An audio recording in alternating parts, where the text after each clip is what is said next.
तरक्कियों की दौड़ में उसी का जोर चल गया। तरक्कियों की दौड़ में उसी का जोर चल गया, बना के रास्ता जो भीड़ से निकल गया। जिंदगी को सफल बनाने के लिए बातों से नहीं बल्कि रातों से लड़ना पड़ता है मेरे दोस्त। देश विदेश से देख रहे सभी दर्शकों को मेरा प्यार भरा नमस्कार। मैं हूं मोहित कमल श्रीमाली और आप सभी का तहे दिल से स्वागत करता हूं आपके अपने चैनल पर, और आज के लिए मंगल का कर्क राशि में प्रवेश का इस विशेष एपिसोड में। यह एपिसोड सबसे पहले जानकारी देनी जरूरी है कि आपकी राशि पर आधारित है, आपकी नाम राशि यानी कि आपका मून साइन। इस एपिसोड को अगर आप अपनी राशि नहीं जानते हैं तो आपका नामाक्षर जो है यानी कि जो आपका पुकारे जाने वाला नाम है उसका जो पहला अक्षर हुआ उस अनुसार आप इस राशि फल को देख सकते हैं, इसका फायदा उठा सकते हैं। हम बात करने वाले हैं आने वाले 213 दिनों की, यानी कि 20 अक्टूबर 2024 से लेकर के जून 2025 तक की। वैदिक ज्योतिष के अनुसार मंगल ग्रह एनर्जी यानी कि ऊर्जा, शक्ति और पराक्रम का कारक है। सभी ग्रहों में इनको सेनापति का दर्जा प्राप्त है। अब मंगल ग्रह को व्यवसाय, भूमि, भाई, साहस, पराक्रम का कारक माना जाता है।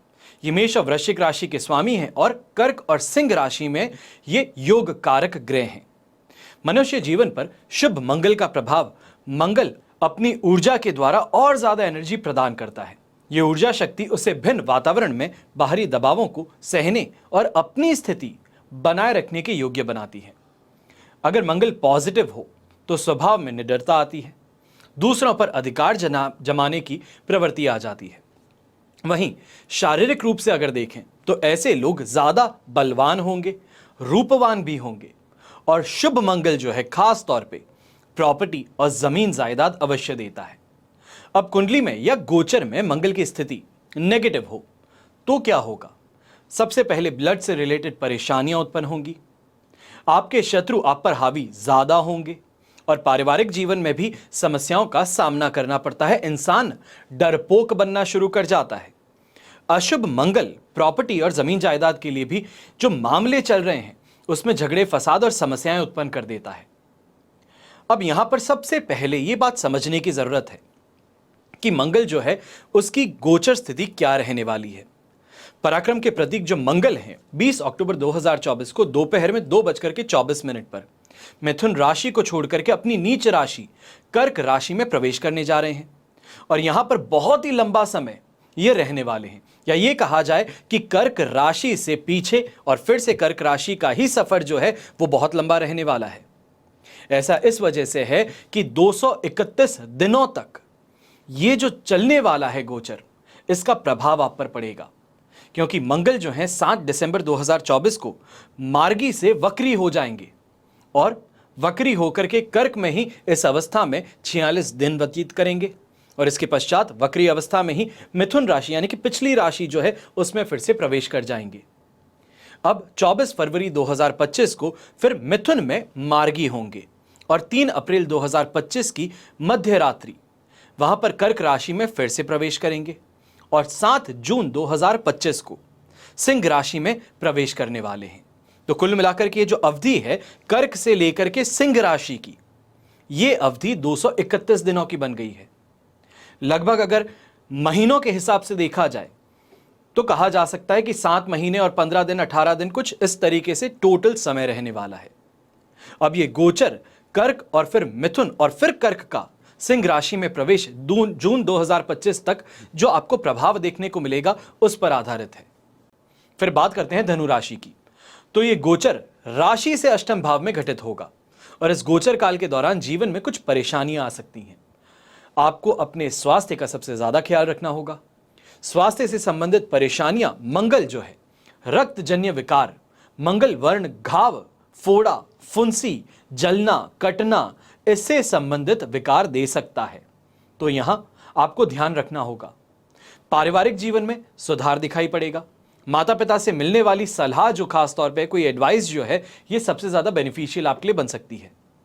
यंगस्टर्स जो हैं, स्टूडेंट्स जो हैं, आपके लिए भी ये गोचर बहुत शानदार, बन रहा है। खास तौर पे डेटा एनालिटिक्स है, टेक्नोलॉजी से संबंधित कोई भी काम है, जहां पर भी लॉजिकल रीजनिंग लगती है, प्रोग्रामिंग का आप काम करते हैं, लैंग्वेज कोडिंग आप करते हैं, तो ये समय सबसे ज्यादा फायदेमंद रहने वाला है। आकस्मिक धन लाभ के योग भी बन रहे हैं, जिसके कारण सडन गेन्स जिसे हम कहते हैं वो मिल सकते हैं। और मंगल के इस गोचर काल के दौरान पैतृक संपत्ति को लेकर के कोई विवाद अगर है तो वहां पर एक बात रखना है, थोड़ा रूखा व्यवहार जो है, ये कहा जाए थोड़ा स्टर्न हो करके, थोड़ा गुस्सा दिखा करके आप अगर अपना काम निकाल सकते हैं तो बेहतर है। पैतृक संपत्ति के विभाजन के लिए यह समय आपके लिए श्रेष्ठ होगा, पर जुबान पर थोड़ा कंट्रोल रखना है। बहुत ज्यादा कड़वी वाणी जो है ये अगर बोलना शुरू कर देंगे तो अच्छे की जगह, जहां पर फायदा मिल रहा था वहां पे फायदे की जगह नुकसान मिल सकता है। यहीं पर किसी ऑपरेशन के लिए अगर आपने डेट ले रखी है, कोई भी बहुत मेजर ऑपरेशन है जिसके लिए आप आगे बढ़ना चाहते हैं और उसके लिए आपने डेट फिक्स कर ली है डॉक्टर के साथ में, तो रुक जाइए। एक बार फिर से रुकना पड़ेगा। एक बार अपने ऑपरेशन के लिए सही तरीके से प्लान आपको करना होगा। नंबर्स जो आपको फोन नंबर स्क्रीन पे दिखाई दे रहे हैं, इन फोन नंबर्स पे संपर्क करके अपनी कुंडली विश्लेषण करवा के आप जान सकते हैं कि किस डेट पे ऑपरेशन कराना आपके लिए सबसे ज्यादा बेहतर होगा। रिस्क से बचना है और फास्टर रिकवरी लेनी है, इन दोनों ही चीजों का ध्यान रखते हुए आपको डिसीजन लेना होगा। अब उपाय के तौर पे चांदी का कड़ा अगर आप हाथों में पहन सकते हैं सबसे शानदार रहेगा। अब यहीं पर कुछ उपाय आपको बता रहा हूं मंगल से संबंधित, अगर इनको करेंगे तो निम्न जो परेशानियां हैं उनसे आपको छुटकारा मिल सकता है। सबसे पहले संपत्ति से संबंधित अगर कोई समस्या चल रही है तो क्या उपाय करें? किसी भी मंगलवार को एक तिकोना नारंगी रंग का ध्वज लेना है, झंडा लेना है। अब इस पर लाल रंग से राम का नाम लिखना है और मंगलवार को ही ये लेकर के आपको हनुमान जी के मंदिर में चढ़ा करके आ जाना है। संपत्ति प्राप्ति की समस्या जो है उसमें यहां पर राहत मिल सकती है। दूसरा, मंगल दोष के कारण शादी में बाधा हो तो क्या उपाय करें? हर मंगलवार का उपवास रखेंगे और इस दिन नमक बिल्कुल भी नहीं खाएंगे। शाम के समय में हनुमान जी के मंदिर में सिंदूर और लाल वस्त्र अर्पित करके आएंगे और इसके बाद में सुंदरकांड का स्वयं घर पे बैठ करके पाठ करेंगे, तो ये प्रॉब्लम से आपको छुटकारा मिल सकता है, ये कहा जाए राहत मिल सकती है। फिर लीगल ट्रबल में अटके हो, विवादों में अटके हो, तो रोज सुबह स्नान करके सूर्य को जल अर्पित करेंगे और इसके बाद में सूर्य के समक्ष ही एक बार हनुमान चालीसा का पाठ करेंगे। सात्विक आहार ग्रहण करेंगे और ये प्रयोग 27 दिनों तक हम करते रहेंगे तो हमें इसका प्रभाव जरूर देखने को मिलेगा।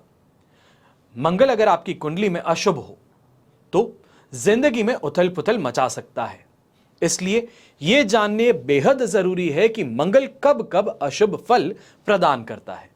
उसके लिए इस चैनल पर तो आपको राशिफल देखने को मिलता ही है, पर अगर और ज्यादा डिटेल में जानना चाहते हैं, क्योंकि एक सीधी सी बात है कि अगर मैं एपिसोड में ही हर चीज बता दूंगा, हर पर्सपेक्टिव बता दूंगा, हर भाव पर जानकारी दे दूंगा, तो फिर पर्सनल कुंडली विश्लेषण जो है, एक पर्सनल टच जो है, जो इन डेप्थ नॉलेज जो है, वो कहां काम आएगी। अगर आप भी जानना चाहते हैं कि आपकी कुंडली में जो दोष हैं, जो परेशानियां हैं, उसके लिए राहत के लिए आप क्या उपाय करें, कब वो परेशानी से छुटकारा मिलेगा, तो उसके लिए फोन नंबर्स जो स्क्रीन पे दिए गए हैं, डिस्क्रिप्शन बॉक्स में भी दिए गए हैं, उन फोन नंबर्स पे आप संपर्क करके अपने लिए कुंडली विश्लेषण का अपॉइंटमेंट बुक कर सकते हैं। अब और उपायों की बात करते हैं। कुंडली में मंगल और राहु एक साथ हो या फिर दृष्टि संबंध हो तो अंगारक योग बनता है। यह योग प्रचंड दुर्घटना, शल्य चिकित्सा, रक्त संबंधी गंभीर समस्या सभी देता है। अब इस योग के होने पर पारिवारिक संबंध भी काफी खराब होते हैं। अगर आपकी जन्म कुंडली में यह योग हो तो मंगलवार का उपवास आपको जरूर रखना चाहिए है और हर मंगलवार को कार्तिकेय भगवान जी की पूजा उपासना करनी चाहिए है। फिर ज्योतिष के अनुसार मंगल ग्रह की शांति के लिए मंगलवार के दिन मंगल से संबंधित वस्तुएं जैसे कि सौंफ हो गई, गुड़ हो गया, तांबे के बर्तन हो गए, इनका दान कर सकते हैं। यही दान मंगल की हो रहा है या मंगल के नक्षत्र जैसे कि मृगशीरा, चित्रा और धनिष्ठा नक्षत्र में करें तो इसका ज्यादा लाभ मिलता है।